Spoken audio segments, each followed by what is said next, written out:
ছেলেটা গেম খেলার সময় ফোনে হালকা ফু দিতে একই সিইও মেয়েটির স্কার্ট বাতাসে উড়ে উঠল, কিন্তু সেখানে কোনো বাতাস নেই। অফিসে এসে তিনি কর্মীদের বকছিলেন। এদিকে ছেলেটি গেমে থাকা মেয়েটার পোশাক খুলে ফেলে আর সিইওর পোশাক হুট করে অদৃশ্য। মেয়েটা রেগে মিটিং এ যায়, বিনিয়োগ করতে হবে একটা কোম্পানিতে।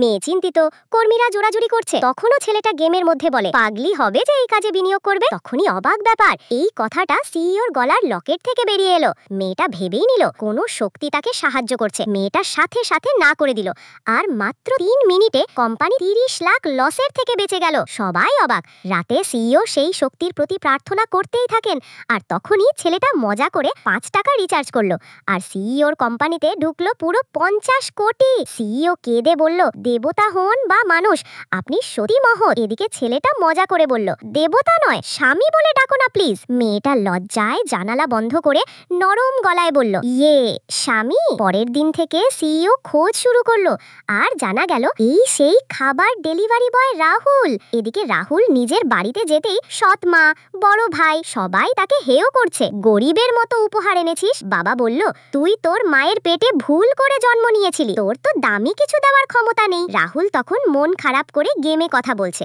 বাবা তাকে অপমান করেছে, বড় ভাই তার গার্লফ্রেন্ডকে নিয়ে গেছে। ঠিক তখনই বাড়ির গেটে ঘোষণার শব্দ, চিংজৌ লিউ গ্রুপ থেকে ঝৌ পরিবারের ছোট ছেলের জন্য উপহার।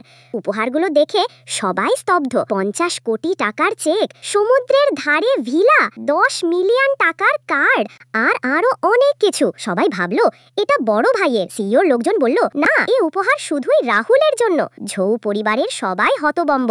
বড় ভাইয়ের মুখে থাপড়ের মতো লাগলো, তার সব গরিমা মাটি